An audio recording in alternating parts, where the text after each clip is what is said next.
salt and pepper. Fuck on.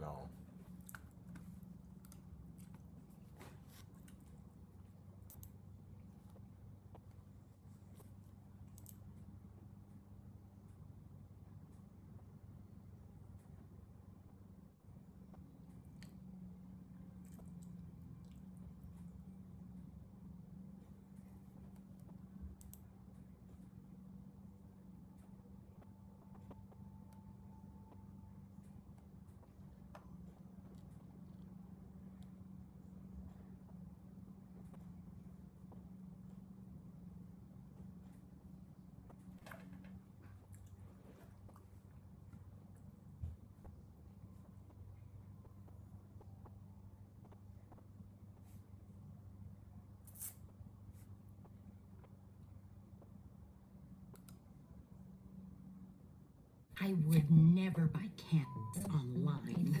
I have my son buy it for me. When are you getting your computer fixed? What? You're making light of the enslavement of people that look like us. You can't make light of that. That ain't nothing you breeze over. I haven't even finished the sentence. How am I making light of anything? With some bullshit. Okay. Welcome back to Rattlesnake TV, guys. In this video, we are going to be watching one of the great debate performances and probably the most underrated performance of our time. And it's one that I've covered before when I was a younger man, but we had some sound and some technical issues and it's been eating away at me, so I had to remake it with a new spin. So let's introduce the panelists, starting with Candace Owens. And just for some context, guys, Revolt began as an annual event inspired by Revolt Music Conference, has transformed into a huge moment for Black people to come together through culture and community in the world of hip-hop. And even in 2020, Biden got 90% of the Black vote in America. So there is no love in this room for MAGA Candace Owens. Let's get into it. I would say the biggest issue this election cycle is that we're starting to hear the word socialism a lot in America.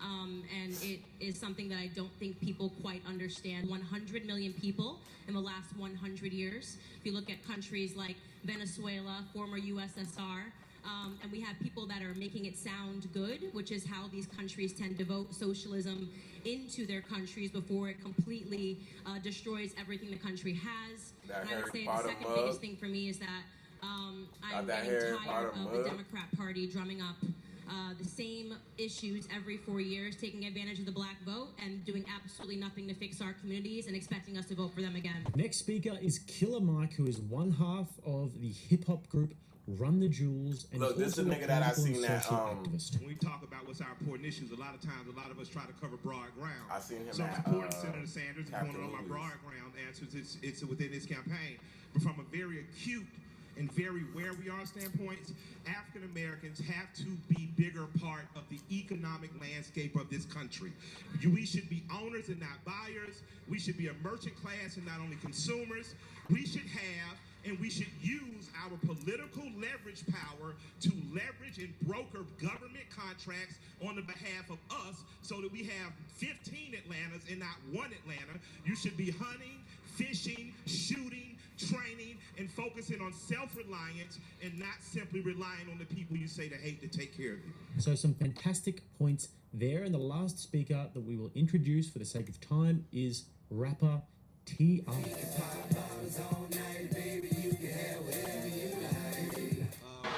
So to me, I think the main, I'm gonna run down a list of things, but they all kind of coincide together. I think that homegrown terrorism and crazy white boys with AR-15 shooting up innocent people. I also think mass incarceration, the privatized prison industry, the militarization of the police and how they interact with the people in our communities, and police brutality. I think all of those things, although they seem separate, I think they coincide. I think they correlate. Thank you. Mike? So some okay points there and some attempts to get brownie points as well. I mean, white boys with guns. I really don't think you want to be playing that game, because if we're going to be talking about skin color and gun violence, I really don't think that the numbers are going to be in your favor. On to the next. How is the best way to engage a two-party system? I'm on the black with side our of the agenda? aisle. Well, talk to me We about it. represent two different candidates. Talk to me about it. But I'm on the black side of the aisle. I'm on the side wherever the good potato salad is. You know, so we just, I'm gonna let my sister speak first, but I want everyone to know my political interests start and end with how I grew up in Atlanta. So it's just a little foolish for us to say that we don't inspire children by saying someone died for your right, because the people who oppose you glorify their heroes. I am a proud American. Let me say that first. I have no problem saying that because I'm provided an opportunity in this country that I travel around the world other black men and women don't have. Now, it is my responsibility to take that opportunity and create more opportunities by way of economy, by way of having a platform to speak on the behalf of, and by way of making sure my constitutional rights and privileges are honored, which is why you hear me, who stands a lot of times with people on the left, say, I don't give a fuck what them niggas talking about. I'm not giving up my gun for nobody, because the Second Amendment promises me that. I speak and say what I like because the First Amendment promises me that. So Mike, no, I don't want you to stop. What I want you to do is tell me about the process, because you and Bernie have been riding hard, but I'm interested in knowing what was the conversation so but that it's bigger than Bernie. We're going to keep it local. I'm talking about Atlanta. Guys, if you're enjoying this video, if you're enjoying this debate, then please don't forget to chuck a like on the video, help your boy out, and also subscribe to the channel if you haven't already, because if you get value from this content, then that is all we do here. Back to the clips. And what I mean is Atlanta is a black city that succeeded with non-black, with black but non-black total agreement. We had a black paper here that was owned by black Republicans that helped the SCLC promote, which was owned by black liberals. We had black ministers who were ultimately conservative and told Dr. King when he was a young man in the late 50s, hey, I want to start this civil rights campaign. They said, there's Alabama, take your ass on down there and go. It didn't start in Atlanta because Atlanta niggas had some money and they was a little bougie. It started outside Atlanta and came back with young people. So young people, the old people now who you disagree with once were young. And because they did things like took bullets, took beatings, took bashes to the brain, you have that opportunity. So abso-goddamn-lutely, there's a blood oath that's been made. There's been a blood oath made in every American. When we learned about the American Revolution in Collier Heights Elementary in an all-black neighborhood, we did not learn about a white country that simply used us as slaves. We learned that the first person to die on the behalf of this country was a black man named Crispus Attucks. That gives a sense of pride to a black boy. Well, what happens to that black boy then? That little motherfucker grows up and goes to Frederick Douglass High School. Frederick Douglass is the most photographed person of the 19th century, a person who worked with both Democrats and Republicans, who helped free not only black people, but women. He said in 1865, women and black people deserve the right to vote. But I wouldn't know that had I not been educated by a syllabus that was given from Clark University and Dr. Asa Hilliard. I am what you see when you see me and you see Tip Harris is the product of black excellence. We didn't wake up and a nigga started using big words and we sing and dance, all of a sudden we got it figured out.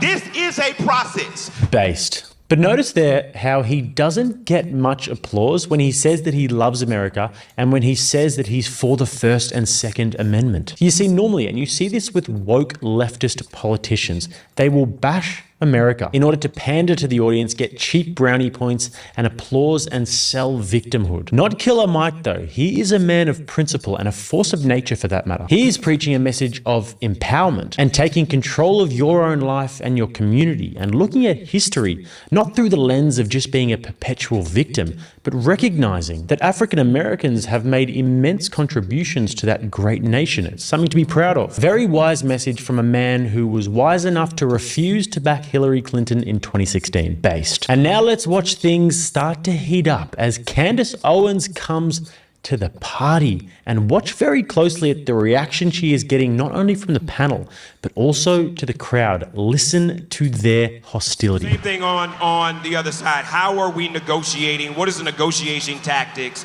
so that we're not acquiescing to somebody else's agenda but being clear about ours in the process of giving them our support? Well, I would say the first thing is that it's important to identify what our agenda actually is. And I think that the most important thing for people in this room to understand is that there is a very small window. Right now, the black vote is the most important vote in the country. There's a very small window before our vote's not going to matter. These conferences won't matter, and us sitting here won't matter, because illegal immigration, if you're looking at the numbers, every new birth in this country, 60% of all new births are Hispanic Americans, and the Democrats are about, listen, you're saying, let me get to the point. I'm going to tell you what's wrong with it. I say illegal is the new black because it's true, and there's a reason why they're advocating for open borders. Right now, our vote means a lot, but new births of black Americans have stagnated. The population growth within black America has stagnated. So the things that I pay attention to are the numbers. I pay attention to the birth rates in this country, which is why I'm pro putting something down to stop illegal immigration. The second thing that I think is really important, and you may have heard me testify in front of Congress, is the illiteracy rates that are facing black America. 75% of black boys in California can't pass a reading exam. Across Baltimore, they looked at 5 schools. They couldn't find a single black boy that was a single black child that could pass a basic reading or a math exam. So I caught a lot of slack because I said this is the Democrat plantation, but I meant what I said.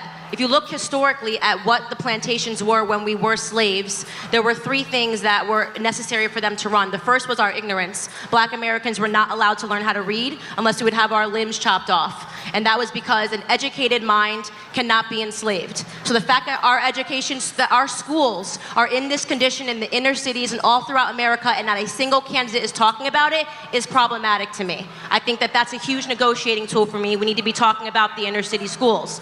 Another component, and this is the biggest issue that I think is facing black America today, which was important to maintaining the plantations, was the breakdown of family. The biggest issue facing black America is father absence.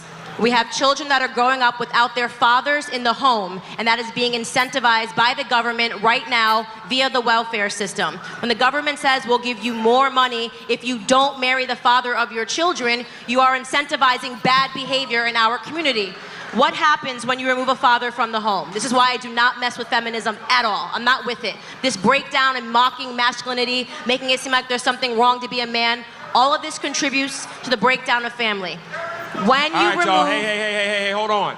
So, hold on, brother, hold on. You can't imagine how much courage it took for Candace to get up and do this. Normally, people won't go and debate in front of hostile crowds like this, but not Candace. She is about this life. But what's more impressive is that she comes out guns a-blazing, doesn't pull her punches, and hits them with the facts, such as the fact that illegal immigration affects African American communities disproportionately. Where do illegal aliens tend to go? They tend to go into lower socioeconomic communities. And they'll also take a lot of jobs in these areas as well. She also mentioned education. There are alarming illiteracy rates in these inner city communities. And obviously, if you want to ascend up the socioeconomic hierarchy, you need to be educated. And then, of course, the breakdown of the family. And if you've listened to enough of Candace Owens, or if you've read the work of Thomas Sowell, you'll realize how much of a problem this is. You'll know that in the 1940s, African Americans were one of the fastest growing groups. They were thriving. And then they were crippled by the welfare systems, a part of the Great Society Act in the 1960s. And then they were hit even harder by the crack cocaine epidemic of the 80s. And that is still raging today. But more to the point about families, there is a 75% rate of single motherhood in the African American community. That is just beyond catastrophic. And as you may have noticed, some bozo is yelling at Candace from the crowd. And this one is about to take a surprising turn. There's gonna be an opportunity for each of you to engage, but I wanna make sure this sister has the right to talk while she's here. That's why we invited her. So let her say what she needs to say, and then let's keep it moving. Come on, y'all. The single motherhood rate in the 1960s in black America, and they thought that... Now, hold on. I want to finish this. This is on your behalf. At a certain point, we can't be assholes. At a certain point, these are black men and women, and in particular, these are black women. On some real G shit. It doesn't matter how you feel about her personally. Everything she has just said, Louis Farrakhan said for the last 25 fucking years. So with no, and I don't know if she's a fan of Farrakhan. I know me and Tamika are. Bam. But You cannot take the truth and be mad at who tells it to you. So just chill, bruh. Shut the fuck up. Let her say it and receive the information. That's it.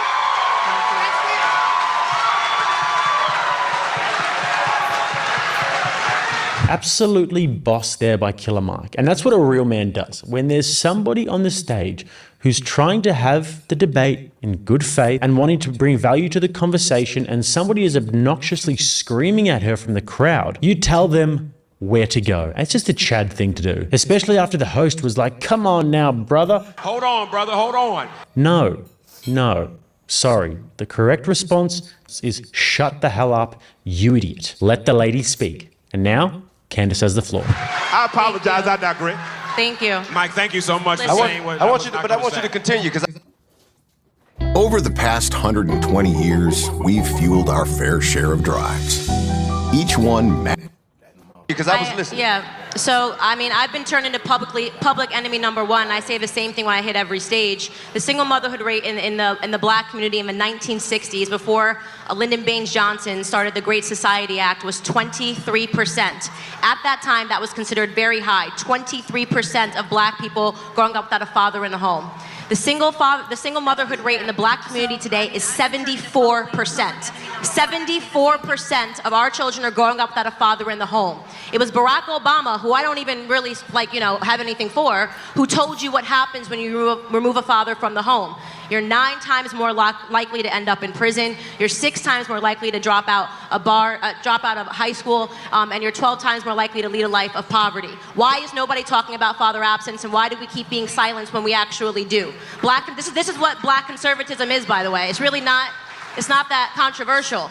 I genuinely think Candace Owens probably red-pilled a few people in the room that night. Maybe converted a few into conservatives, or at least she would have planted the seed. But that's what happens when Candace is allowed to speak without being screamed at, or when you're not being introduced to her via some BuzzFeed or Vice article. And who knows, maybe a few of these people in the audience would have thought, hey, maybe these conservatives want the best for us. I mean, they're doing a pretty good job of diagnosing some of the issues. They're doing a decent job of pointing out the problems, and they have some solutions that don't sound half bad. But also, maybe not. And now let's get into the next part, where Candace Owens and T.I.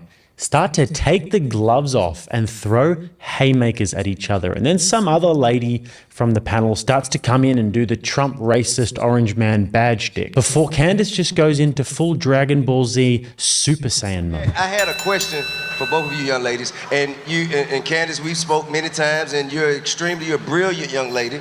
But my question to you is, how is it that you can support yourself? I mean, that you can support and align with a constituency that will not denounce white supremacy? So that means your son or daughter, or or any of your brothers or any of your family members, if they are caught out there by a policeman who is in a covert, undercover white supremacist and get gunned down, this constituency will have absolutely nothing to say about it. Please let me answer this question. Please let me answer this question. And we can't, and although what you're saying is a lot of the things that you're saying are absolutely factual, a lot of the things that you're saying have merit, but I can't even get to that before I address the right now. disregard I'll address for young it right black now. lives. I love and it. you will not I love speak it. up on it at all. Love this question. I will address all of the it. things T.I., that you spoke on, from opportunity zones. I love that we're talking about white supremacy. Okay, I'll answer the question. I say, excuse me.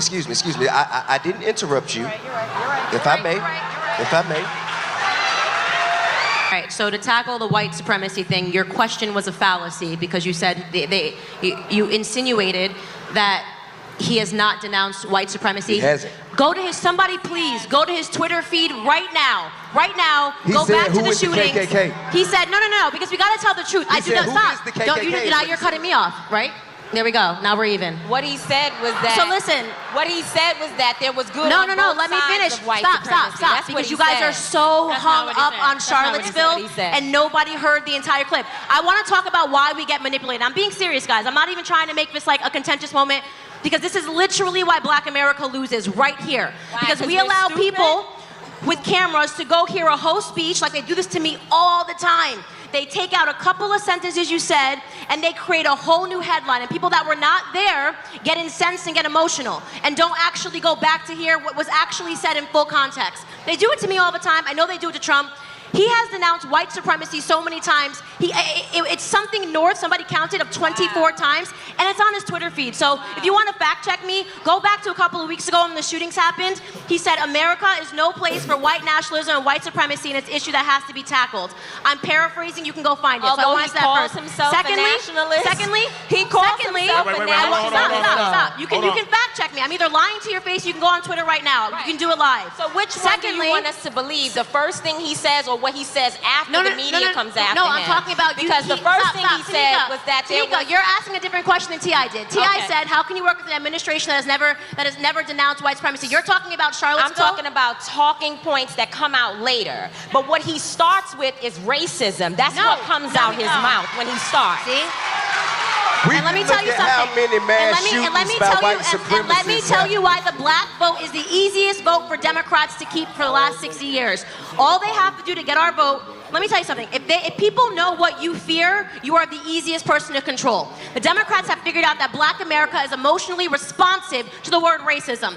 She says racism, you jump up and you start cheering. You haven't even listened to what I've said to rebut it, okay? Cheer. But it's the, but 100%, wait, the biggest issue, let me finish.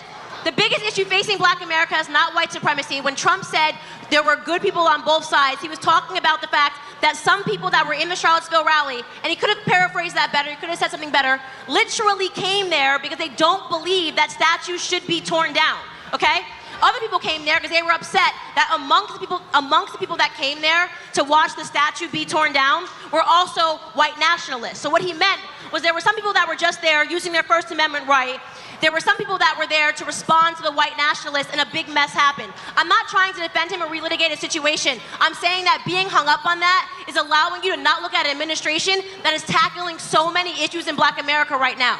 I do not consider myself a Republican. I definitely am not a Democrat, but Trump woke me up. I used to be liberal. Trump woke me up to the idea that we're being manipulated by the word racism every 4 years. So wait. They call everybody racist. All right. Candace Owens committed a mass homicide that night. And it's one of the great debate moments because she's literally under fire from all angles. I mean, Killer Mike is the only one treating her with any respect, but like Scarface at the top of the stairs, she comes out with a machine gun of facts and an attitude to go with it, and she takes their bullets and fires back. But guys, there's more. It's not over. All right, we're gonna get into this because what I'm concerned about is how is that any different than the fear that Trump has created in poor whites?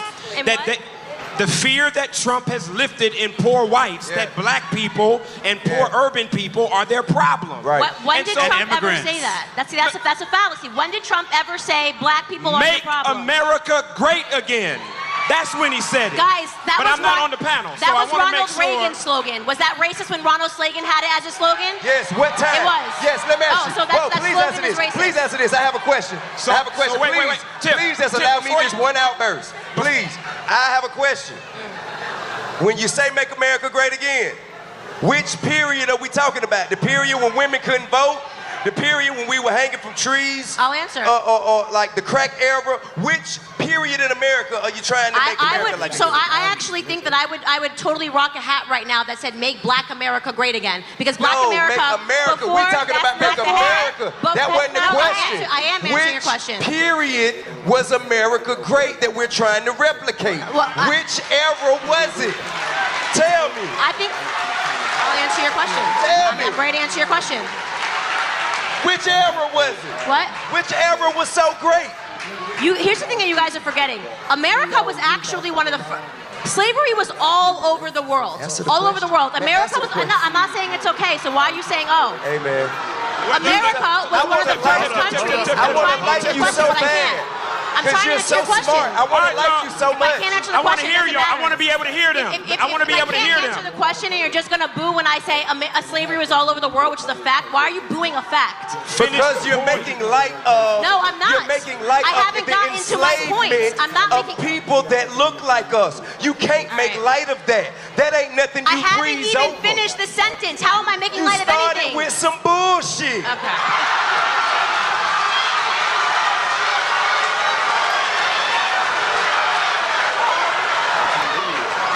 So, Candace.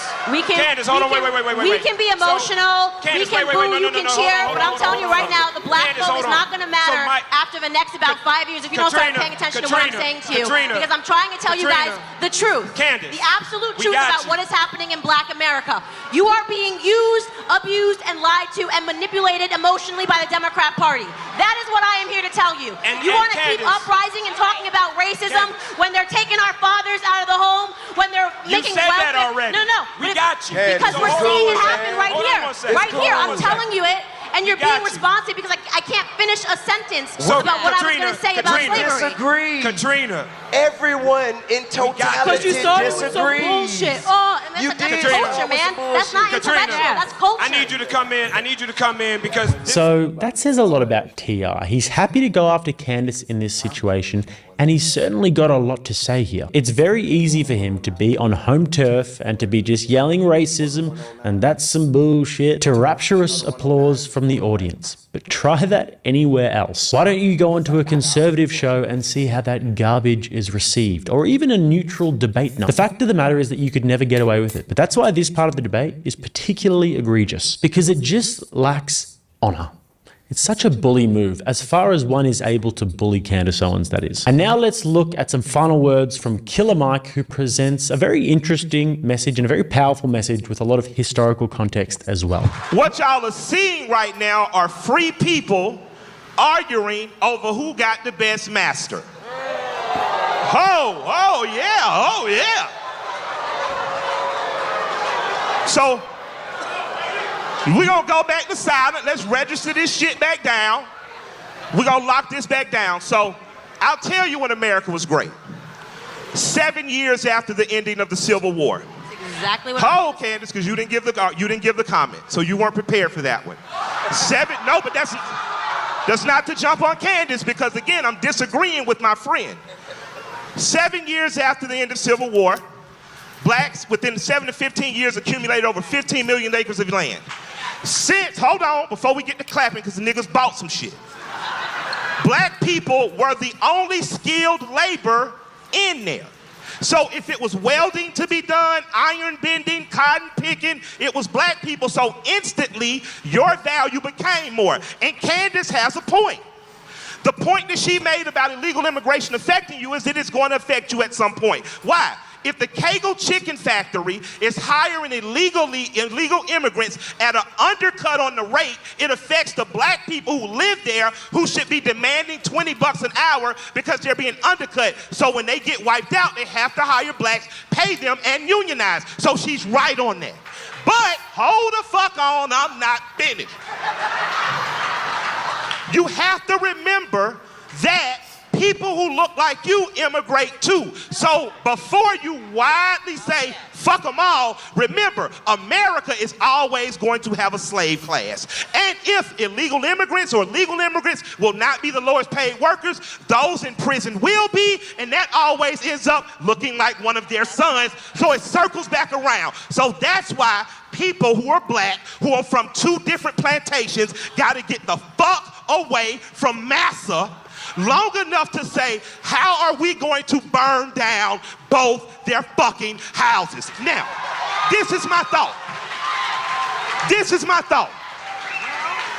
I don't care if you destroy the Republican or Democratic Party, because at one time, blacks were Republicans. And you dominated those 7 years after the Civil War. You were Republicans. You had more blacks in the House and Senate than you do now, and you dominated your own economic communities. You did that as Republicans. As Democrats, you did the same in cities like Atlanta. You failed in other cities. But the most important thing is self-organizing. By the time we get to a candidate, we should have a list that says white man, White woman, these are our demands. You can meet them and get our vote, or not, and we're gonna stay home and crochet and make collard greens. But what you cannot do is continue to argue over who is the best master. I don't give a fuck if it's Trump, Obama, your mama, my mama. What the fuck do you have for me and my community? Now, if you do not, and if you stop playing, oh, I'm gonna say the snazziest shit to each other on stage, I'm gonna show that motherfucker, this is gonna be a quotable, and we close up the doors, and we simply say, how do we take the good of what you have, the good of what you have, the good of what you have and you have, how do we shape it into a 10-point agenda? So a great performance there by Killer Mike, and also Candace. Can't say the same for the rest of the panelists. A few of them are actually about as valuable as pot plants on the stage, but that's just the way things go sometimes. And if you guys would like to hit those links below and come and find me everywhere, you can definitely do that. If you would like to subscribe to the channel, right here, and if you'd like to watch another video, click right here. Till next time, I'm Jake. This is Rattlesnake TV, keeping you armed. I am Candace Owens. I'm a white mother first, and I also obviously have a political podcast, documentary filmmaker, and I just create a ton of content regarding what's going on in the media landscape.